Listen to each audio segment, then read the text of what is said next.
नमस्कार, मैं हूं आपके साथ आस्था कौशिक। देश का सियासी पारा हाई है, चारों तरफ चुनावी शोर गूंज रहा है, तमाम मुद्दे देश की सियासी आबो हवा में छाए हुए हैं और इसी बीच न्यूज 18 को प्रधानमंत्री मोदी ने एक सुपर एक्सक्लूसिव इंटरव्यू दिया है, जो 2024 के चुनावी फेज में किसी टीवी चैनल को दिया गया पहला इंटरव्यू है। इंटरव्यू में पीएम मोदी ने परिवारवाद पर बड़ा हमला किया। उन्होंने कहा कि परिवार के लोगों को उतारना उनकी मजबूरी है, परिवार के अलावा चुनाव लड़ने के लिए उनके पास कोई नहीं है। पीएम ने कहा कि यूपी की जनता को अपने भविष्य की समझ है।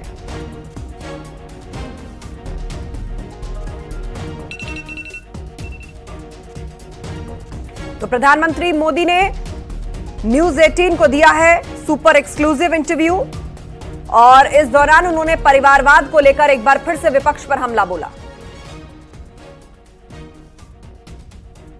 बात उत्तर प्रदेश की करते हैं। सबसे बड़ा प्रदेश है, 80 सीटें वहां से आ रही हैं।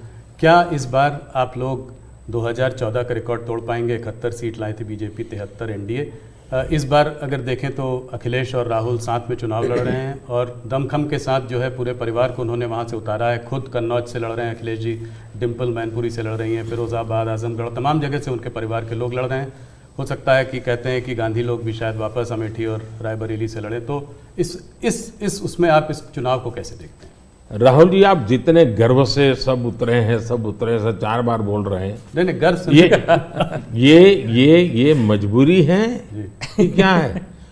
परिवार के लोगों को उतारना पड़ रहा है, ये मजबूरी है। ये उनका मूल कैरेक्टर है, इसके सिवा उनके पास कोई है ही नहीं। फैमिली मेंबर के लिए लड़ना, फैमिली मेंबर के लोगों के लड़वाना, यही खेल है। अच्छा, ये पहले इकट्ठे नहीं आए क्या भाई? पहले भी इकट्ठे आ चुके हैं, बार बार इकट्ठे आ चुके हैं। लेकिन उत्तर प्रदेश की जनता को अपना भविष्य क्या है उसकी समझ पूरी है और इसलिए मैंने पार्लियामेंट में कहा था कि आज उत्तर प्रदेश की और देश का हाल ऐसा है कि बड़े बड़े नेता लोकसभा के मैदान से भाग रहे हैं, राज्यसभा का रास्ता खोज रहे हैं और हुआ वैसा ही है। बड़े लोग ने चुनाव लड़ने के लिए तैयार नहीं है जी, लेकिन हम एक जिम्मेवारी के साथ काम चल रहे हैं, सबको साथ लेकर के चल रहे हैं और मुझे पक्का विश्वास है कि अब शायद कुछ बचेगा नहीं, उनका कुछ नहीं बचेगा। 2014 से बेहतर परफॉर्मेंस होगी, उनका कुछ बचेगा ही नहीं जी। बिहार में आपने फिर नीतीश जी के संग वापस जो है आपका गठबंधन उनके साथ है, उस गठबंधन के साथ लड़ रहे हैं। कैसे देखते हैं? पिछली बार 39 सीटें थी आपकी 40 में, क्या इसको रिपीट कर पाएंगे? पहले एक तो हम चुनाव असेंबली का साथ लड़े थे जी, बाद में वो कहीं गए फिर वापस आए, तो हम जो जनता का मैंडेट है उसके अनुसार साथ में है जी। जहाँ तक जन समर्थन का सवाल, कल मैं बिहार में ही था जी, जो जन समर्थन में देख रहा हूँ जी, अनप्रेसिडेंटेड, इतनी गर्मी में कोई पैंडल नहीं, कुछ नहीं जी, और लाखों लोग जिस प्रकार से इस बात से जुड़े हुए हैं, मैं साफ देख रहा हूँ जी कि बिहार में पहले हम 1 आध सीट शायद हार जाते थे, शायद इस बार एक भी नहीं हारेंगे। 40 में 40 एक भी नहीं हारेंगे। बहुत बड़ा बयान है। तीसरे कार्यकाल को लेकर प्रधानमंत्री मोदी ने अपना विजन न्यूज 18 के इंटरव्यू के जरिए देश के सामने रखा। उन्होंने कहा कि तीसरा कार्यकाल देश की तीसरी आर्थिक महाशक्ति बनने का रास्ता है। हम जीरो बिजली बिल और सोलर योजना पर काम कर रहे हैं। 2047 तक विकसित भारत का विजन पूरा कर लेंगे। मोदी जी, अगर एक सवाल मैं ये समझना चाहूँ कि ये जो तीसरा टर्म होगा आपका, वो पहले दूसरे से अलग कैसे होगा? पहला कार्यकाल मेरा कैसा गया, तो मैं सामान्य मानवी की जो जरूरतें थी उनको मैं एड्रेस करना चाहता था। मैंने उस दिशा में काम किया और उस समय देश के अंदर एक निराशा का वातावरण था, सरकार के प्रति नफरत का वातावरण। भाई सरकार यानी निकम्मी, मुझे विश्वास भरना था, मैंने उस पर काम किया, मजबूती लाया। जो दूसरा कार्यकाल था वो मैंने कुछ परिणाम दिखाए, लोगों को विश्वास भर दिया कि हम आगे बढ़ सकते हैं, हम दुनिया के अंदर एक कॉन्फिडेंस लेवल आया है देश में, वो कॉन्फिडेंस एक बहुत बड़ी ताकत है। अब आगे जो मेरा कार्यकाल है, मुझे ये जो हताशा में से विश्वास में परिवर्तित हुआ, आकांक्षा में परिवर्तन हुआ, जो एस्पिरेशंस के अंदर परिवर्तित हुआ। अब मुझे देश को तीसरी आर्थिक महाशक्ति बनाना है। लेकिन ये जब मैं 11 से 5 पे लाया, उसी की कंटिन्यूटी है जी। ये मैं 5 वर्ष और निकम्मा और 3 वाला अच्छा, ऐसा नहीं हो सकता जी।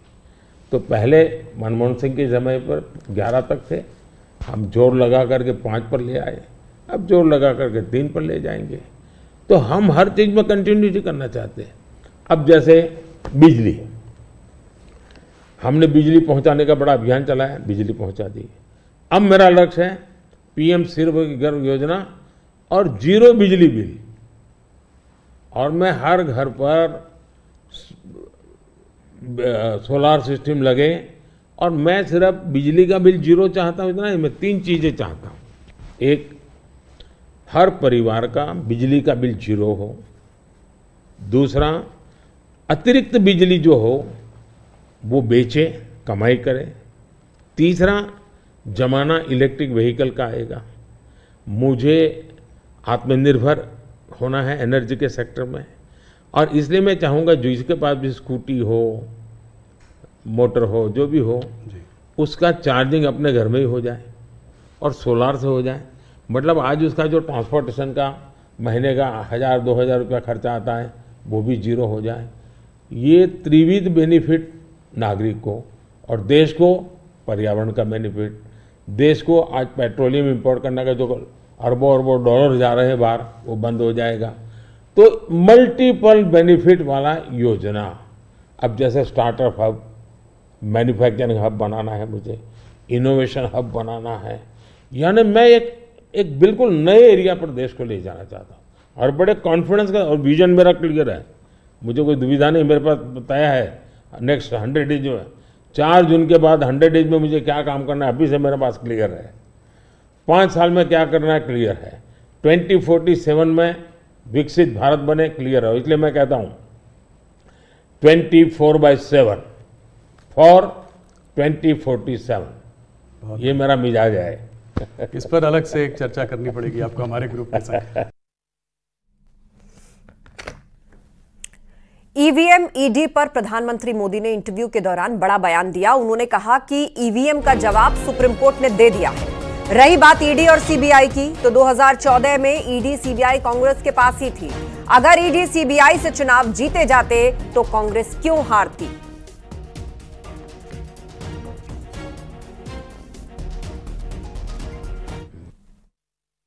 ऑपोजिशन की सारी पार्टीज, राहुल गांधी, कांग्रेस, सब ये कहते हैं कि मोदी जी ये जो है मैच फिक्सिंग कर रहे हैं इस चुनाव पर।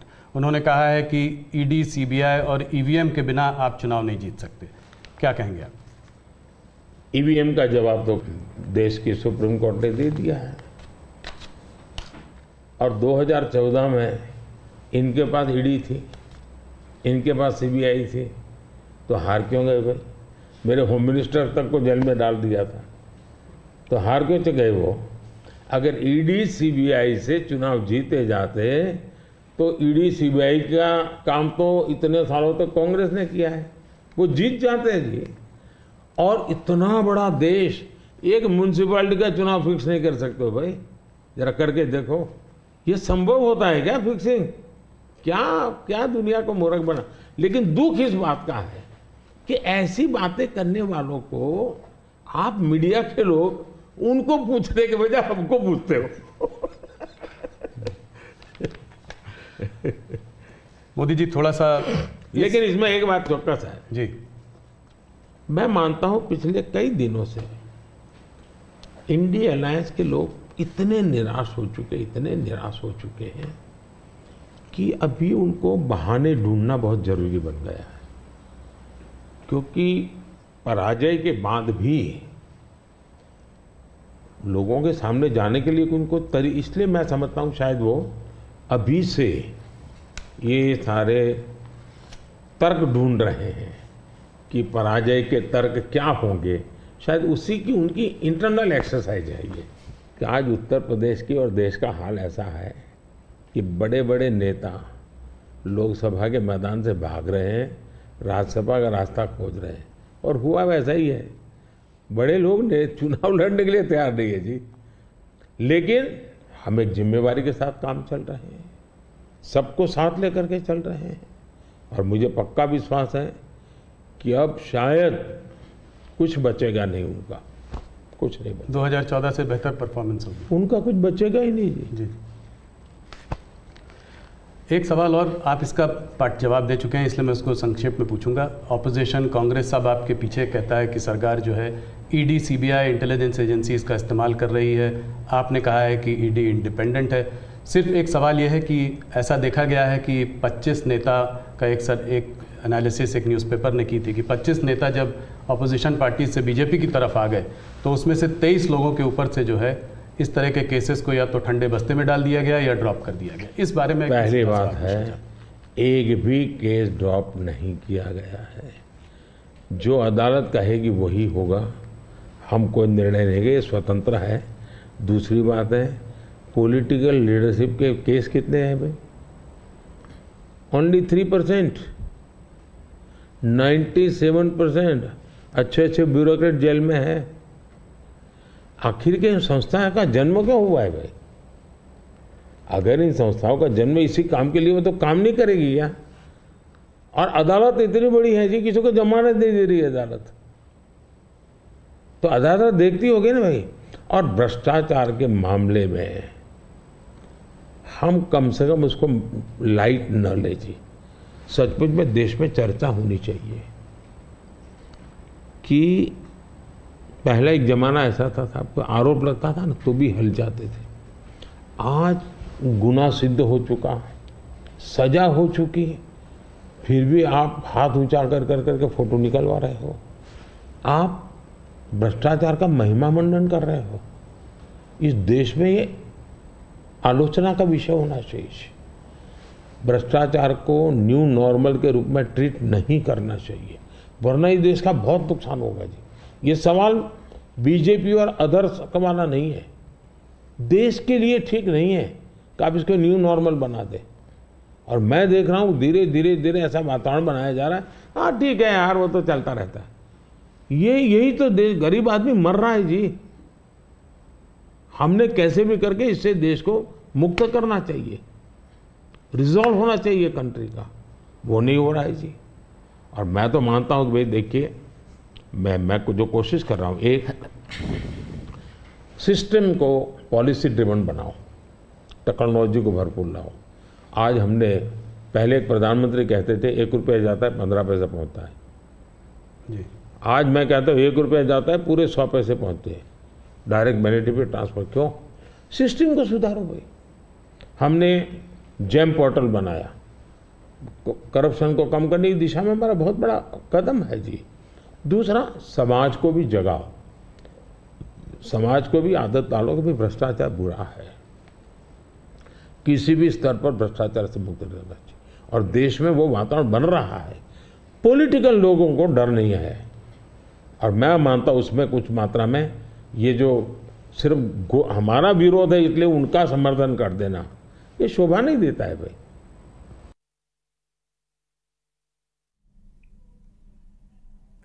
प्रधानमंत्री मोदी ने देश सेवा और अपनी आंतरिक शक्ति को लेकर भी खुलकर बातचीत की। जब प्रधानमंत्री से पूछा गया कि आप टफ फैसले कैसे ले लेते हैं, तो उन्होंने कहा कि टफ नहीं, बस सही डिसीजन लेता हूं। परमात्मा ने ही मुझे देश सेवा के लिए भेजा है। कैलाश मुझसे सुबह एक सवाल पूछ रहे थे, मैंने कहा आप मोदी जी से खुद ही पूछना डायरेक्ट। आपने आपकी पूरी यात्रा में बहुत सारी कठिनाई का सामना किया है, ऐसी हालत में भी आप टफ डिसीजन लेते हैं, एक कैसा कर पाते हैं? देखिए, मैं टफ डिसीजन वगैरह नहीं लेता हूँ, मैं सही डिसीजन लेता हूँ। कोई टफ डिसीजन होते नहीं, सही होते हैं। किसी को टफ लगे, किसी को ना लगे, ऐसा हो सकता है। लेकिन फिर भी मैं सोचता हूँ कि ये सब कैसे होता है। जैसा अचरज आपको होता है, मुझे भी होता है कि मोदी ये कैसे करता है। फिर मैं सोचता हूँ नहीं, शायद परमात्मा ने ही मुझे इस काम के लिए भेजा हुआ है। मुझसे जो कुछ भी है वो कोई ईश्वरीय शक्ति करवा रही है, और वो ईश्वरीय शक्ति, ईश्वरीय प्रेरणा से मैं करता रहता हूँ। ये कोई परमात्मा की देन है। परमात्मा ने मुझसे कुछ काम लेना तय किया है, किसी पर्पज के लिए परमात्मा ने मुझे भेजा है, और इसलिए मैं ये जो बाकी तूफान चल रहा है उससे बहुत परे रहता हूँ। लेकिन इस तूफान में शांत कैसे रहते हैं? वही, मैं उससे परे रहता हूँ। मुझे शायद परमात्मा ने यही राह दिखाई है कि तुम उन चीज़ों में मत उलझो, तुझे कोई बड़ा काम करना है, तुम अपने काम में लगे रहो। तो परमात्मा का निर्देश है, परमात्मा की इच्छा है, परमात्मा की योजना है, और शायद ये उसी का मैं एक निमित्त हूँ, कुछ नहीं हूँ। Thank you. इसी से जुड़ा सवाल था कि आपको हम लोग देखते हैं, हमको आपका शेड्यूल मिलता है, आप इतना ट्रैवल कर रहे हैं, दिन में 5, 4, 6 रैली, वो भी कोई इस प्रदेश में तो कोई दूर दूसरे प्रदेश में, तो इस सब में आप फिट कैसे रहते हैं? कौन सी ऐसी शक्ति है जो आपको ये दृढ़ संकल्प दे रही है आगे बढ़ने का? पहली बात तो मैंने कहा ना कि ये मैं नहीं कर रहा हूँ जी, ये ईश्वर ने तय किया हुआ है। ईश्वर ने मुझे शायद इसी काम के लिए भेजा है, क्योंकि मैं जिस परिवार में पैदा हुआ हूँ जी, मेरी माँ ने कुछ पढ़ी लिखी नहीं थी, उसे स्कूल नहीं देखा था, मेरा कोई पॉलिटिकल बैकग्राउंड नहीं है, और इतना बड़ा देश, इतना काम ईश्वर नहीं करेगा तो कौन करेगा जी? और मेरे लिए 2 ईश्वर हैं, एक जिसको हम देख नहीं पाते हैं, और दूसरे वो जो जनता जनार्दन है। मैं जनता जनार्दन को भी ईश्वर का ही रूप मानता हूँ, और दूसरा परमात्मा के प्रति मेरी अपार श्रद्धा है। शायद परमात्मा ने मुझे इस काम के लिए भेजा है, जनता जनार्दन ने आशीर्वाद दिया है, शक्ति दी है। जहाँ तक मैं काम क्यों कर पाता हूँ, मैं मेरे लिए जीता नहीं हूँ, न मैं मेरे लिए जन्मा हूँ। तो मेरे मन में हमेशा रहता है कि मुझे जितना समय मिला है उसका पल पल मैं देश के काम आऊँ। जहाँ तक मैं दौड़ता मेरा लगता है लोकतंत्र एक बहुत बड़ा उत्सव है, फेस्टिवल है जी। ये जनता जनार्दन के दर्शन करने का अवसर है जी, हमें मौका लेना चाहिए, जितना जनता जनार्दन के दर्शन कर सकते करना चाहिए। लोकतंत्र का एक उत्सव है जिसमें संवाद होना चाहिए जितना ज़्यादा। तो मैं इसको एक, वैसे हम घर में कोई बड़ी पूजा करते हैं ना, कैसे इन्वॉल्व होते हैं, मेरे लिए पूजा का समय है। मेरे 140 करोड़ देवता, उनकी मैं पूजा कर रहा हूँ, उस भाव से मैं चलता हूँ, लगा रहता हूँ उनमें, वो खप जाता हूँ और थकता नहीं हूँ, भगवान को देख के आता हूँ।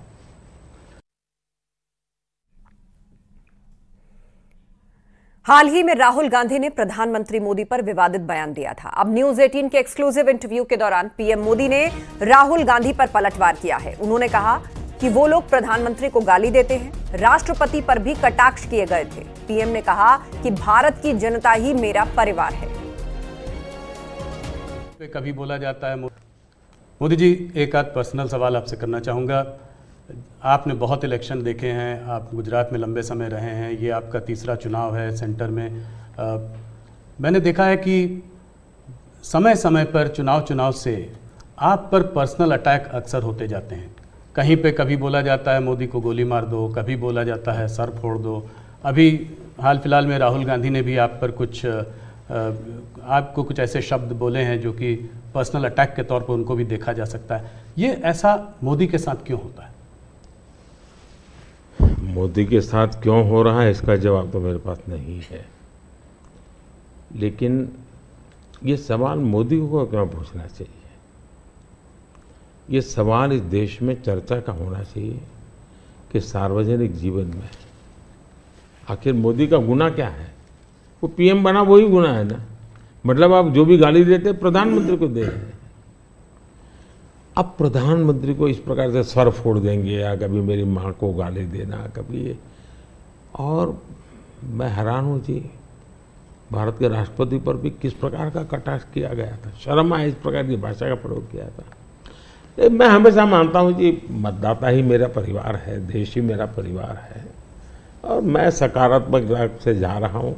लेकिन जो ऐसा कर रहे हैं उस पर तो मैं आप लोगों पर छोड़ता हूँ, देशवासियों पर छोड़ता हूँ कि इन लोगों की तरफ कैसे देखना चाहिए। न्यूज 18 की सुपर एक्सक्लूसिव इंटरव्यू में विरासत टैक्स पर पीएम मोदी ने कहा कि जो एक्सरे की बात कर रहे हैं उनका मतलब घर घर छापा मारना है। अनाज के डब्बे से भी गहने निकाल लिए जाएंगे। उन्होंने कहा कि इसी तरह के माओवादी विचार से दुनिया बर्बाद है। पीएम मोदी ने कांग्रेस पर सबसे बड़ा प्रहार करते हुए विरासत टैक्स और संपत्ति बंटवारे को अर्बन नक्सल से जोड़ते हुए कहा, यह पूरी तरह अर्बन नक्सल का प्रकटीकरण है। मेरी जिम्मेदारी थी देश के लोगों को जगाना। सैम पिट्रोडा जी ने जो है इनहेरिटेंस टैक्स की बात की, जो हम लोगों की जमा पूंजी है, जब हम अपने लोग पूरा बचाते हैं अपने फैमिली के लिए, जब हम उसको अपने आने वाली जनरेशन को देंगे तो उस पर भी टैक्स लगेगा और ये टैक्स बहुत बड़ा टैक्स हो सकता है। तो क्या आप कहेंगे कि बीजेपी अगर आएगी तो इस टैक्स को कभी नहीं लागू करेगी? भारतीय जनता पार्टी क्या करेगी, हमारे मैनिफेस्टो में साफ हमने लिख करके लाए हुए। अब उन्होंने कहीं सगुफा छोड़ दिया तो मैं भी वो झंडा लेके घूमूंगा, ये सवाल आपके मन में कैसे आ जाता है? जी, भारतीय जनता पार्टी की विचारधारा साफ है जी। हम अपनी विचारधारा के आधार पर कार्यक्रमों को लेकर के, मैनिफेस्टो को लेकर के देश के सामने जाते हैं। कृपा करके ऐसे महाशयों के विचारों को हम पर मत थोपिए भाई। मोदी जी, राहुल गांधी ने एक बात और कही है। वो कहते हैं कि जब वो सरकार अगर उनकी आएगी तो वो एक नेशनल एक्सरे कराएंगे। इसी से जुड़ा सवाल है, इसीलिए मैं पूछना चाह रहा हूँ।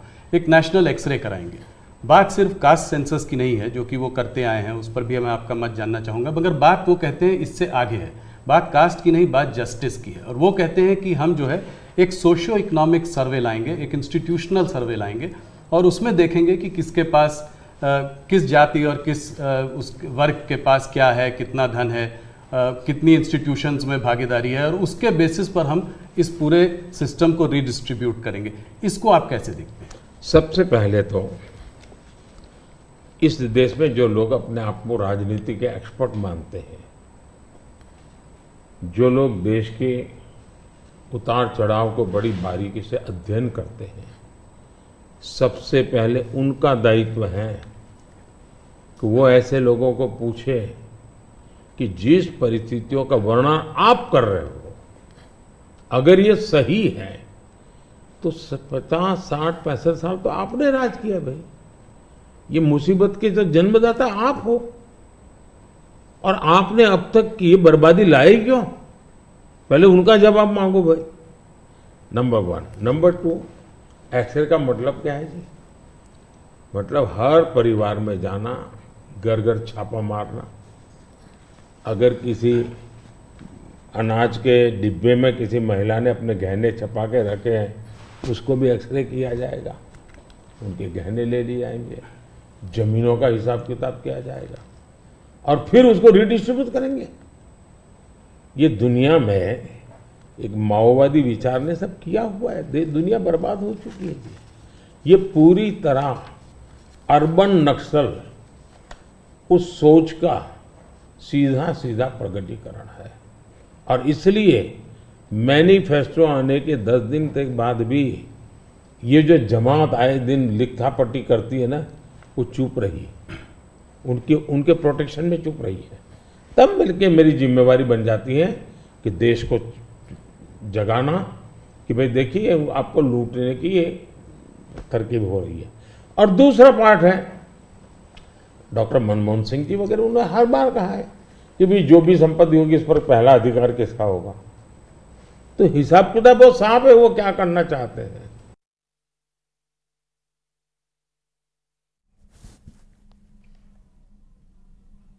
कांग्रेस के मैनिफेस्टो पर पीएम मोदी ने कड़ा प्रहार किया है। न्यूज 18 के एक्सक्लूसिव इंटरव्यू में बोले हैं पीएम मोदी, कांग्रेस मैनिफेस्टो पर मुस्लिम लीग की छाप है, पार्टी मुस्लिम लीग की नीतियां अपना रही है। पीएम ने कहा कि ओबीसी आरक्षण पर डाका डालने की कोशिश हुई है और SC/ST के आरक्षण पर भी कांग्रेस तलवार लटका रही है। 2014 में भी कांग्रेस मैनिफेस्टो में धर्म के आधार पर आरक्षण की बात की गई थी।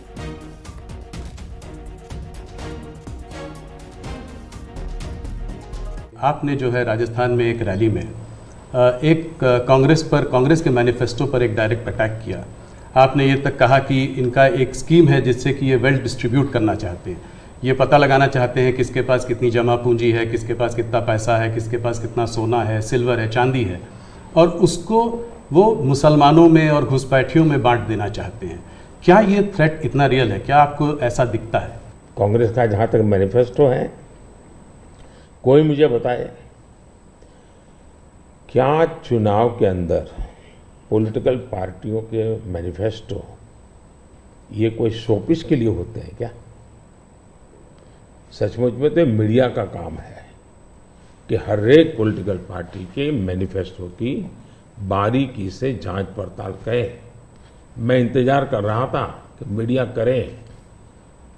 पहले दिन मैंने एक कमेंट तो कर दिया था जी, मैं कोई आज कर नहीं रहा जी, कि भाई मुझे मैनिफेस्टो देख करके लगता है कि इस पर पूरी तरह मुस्लिम लीग की छाप है। तो मुझे लगा कि मीडिया चौंक जाएगा, जो एनालिसिस करने वाले चौंक जाएंगे, लेकिन पता नहीं अब उनकी व्यस्तता कुछ और है। मैनिफेस्टो में उनकी तरफ से जो परोसा गया उतना ही गुड़ी गुड़ी उछालते रहे। फिर मुझे लगता भी ये तो इकोसिस्टम का बड़ा मिलीभगत लगता है। अब मुझे सच्चाई लेकर जाना पड़ेगा। मैंने काफी 10 दिन इंतजार किया कि देश इस मैनिफेस्टो में जो बुराइयां हैं उसको कोई न कोई, क्योंकि निष्पक्ष तरीके से आता है तो अच्छा है। आखिरकार मुझे मजबूरन ये सच्चाइयां लेकर के आनी पड़ी। अब देखिए साहब, अब उनके एक महाशय ने अमेरिका में इंटरव्यू दे दिया जी, इनहेरिटेंस टैक्स। तो इनहेरिटेंस टैक्स की बात ले आए, 55% टैक्स आपकी प्रॉपर्टी। अब मैं विकास और विरासत की बात कर रहा हूँ, ये विरासत को लूटने की बात करते हैं। तो मैं और वेल्थ रिडिस्ट्रीब्यूशन की बात करते हैं, और उनके आज तक का इतिहास है, वो करेंगे क्या?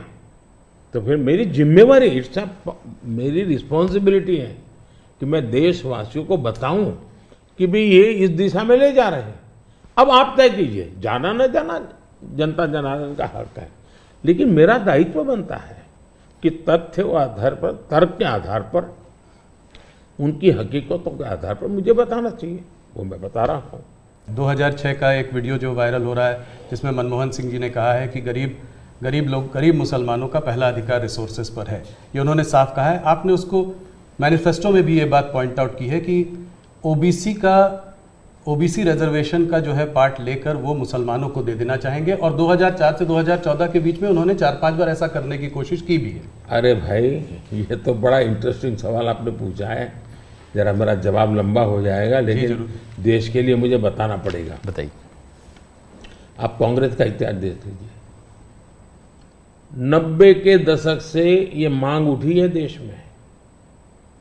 समाज का एक बहुत बड़ा तबका है जिसको लगता था कि हमारे लिए कुछ होना चाहिए, उसके लिए आंदोलन हुए हैं। 90 से पहले कांग्रेस ने पूरी तरह इस बात को खारिज कर दिया, उसका विरोध किया, उसको दबाने की कोशिश की है। यानी 90 के पहले का उनका दशक है। फिर उनको जितनी भी कमीशन बने, जितनी कमेटियां बनाई, उसके भी रिपोर्ट्स ओबीसी के विचार के पक्ष में आने लगे। अब उनके सिफारिशों को भी वो नकारते रहे, रिजेक्ट करते रहे, दबाते रहे। 90 के दशक में उनको लगा कि भाई अब इसको जरा उनकी वोट बैंक की राजनीति के अनुसार उसको टर्न दिया जाए। उन्होंने पहला पाप किया 90s के दशक में कर्नाटका में उन्होंने धर्म के आधार पर, आपको याद होगा, कर्नाटका में उन्होंने धर्म के आधार पर मुसलमानों को ओबीसी घोषित कर दिया। यानी देश के ओबीसी को नकारना, उस विचार को दबाना, उस विचार को रिजेक्ट करना, लेकिन राजनीति खातर मुसलमानों को ओबीसी घोषित कर देना।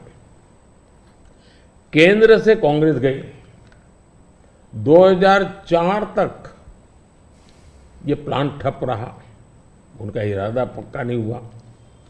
2004 में वो फिर आए, तो आते ही आंध्र में मुस्लिम को ओबीसी कोटा ये देना तय कर लिया। मामला कोर्ट में जाके उलझ गया। अब ओबीसी के 27% जो आरक्षण में मिला हुआ है, भारत के संसद ने दिया है, संविधान के मूलभूत भावना के प्रकाश में दिया है। 27% शहद लगाने की उन्होंने तैयारी कर दी, डाका डालने की कोशिश की। 2006 में नेशनल डेवलपमेंट काउंसिल की मीटिंग हुई थी एनडीसी की, मनमोहन जी के बयान पर बहुत बड़ा हंगामा हो गया। 2 साल कांग्रेस पूरी चुप रही। 2009 के घोषणा पत्र में फिर से इसका जिक्र किया। 2011 में कैबिनेट नोट है इसका, 2011 के कैबिनेट नोट में ओबीसी के 27% हिस्सा डाका डाल करके उसमें से मुसलमानों को दे देना उन्होंने तय किया जी। 2012 यूपी चुनाव में भी उन्होंने इसकी एक असफल कोशिश की, फायदा नहीं हुआ। 2012 आंध्र हाईकोर्ट ने इसको रिजेक्ट कर दिया, रद्द कर दिया, कानूनी जजमेंट आ गया। एससी में गए, सुप्रीम कोर्ट में गए, वहां भी उनको कोई रिलीफ नहीं मिला। 2014 के घोषणा पत्र में भी धर्म के आधार पर आरक्षण की बात कही है, जबकि हिंदुस्तान का संविधान जब बना तब तो कोई आरएसएस वाले, बीजेपी वाले संविधान सभा में नहीं थे। बाबा साहब आम्बेडकर जैसे लोग बैठे थे, पंडित नेहरू जैसे बैठे थे, सरदार वल्लभ भाई बैठे थे, देश के कई महापुरुष बैठे थे। उन सब ने लंबे चिंतन के बाद तय किया था कि भारत जैसे देश में धर्म के आधार पर आरक्षण नहीं दिया जा सकता। 2024 के चुनाव में आप देख रहे हैं उनका मैनिफेस्टो, और मैंने कहा इस पर पूरी तरह मुस्लिम लीग की छाप है, यानी मुस्लिम लीगी नीतियां उन्होंने अपनाना शुरू किया। अब ये जो उन्होंने स्थितियां बनाई हैं, मुझे बताइए कि देश के लोगों को ये जिस प्रकार से संविधान की धज्जियां उड़ा रहे हैं, जिस प्रकार से लोग बाबा साहब आम्बेडकर को अपमानित करते हैं, एससी एसटी के आरक्षण पर भी खतरा, तलवार लटका देते हैं, ओबीसी का तो जीना मुश्किल कर देंगे। क्या मुझे देश की जनता को प्रशिक्षित करना चाहिए कि नहीं करना चाहिए? मैं सभी जो भी विद्वान लोग हैं, जो कलम के धनी हैं, जो निष्पक्ष हैं, उनका ये दायित्व बनता है कि ऐसे समय देश को वो एजुकेट करें, सही चीजें बताएं।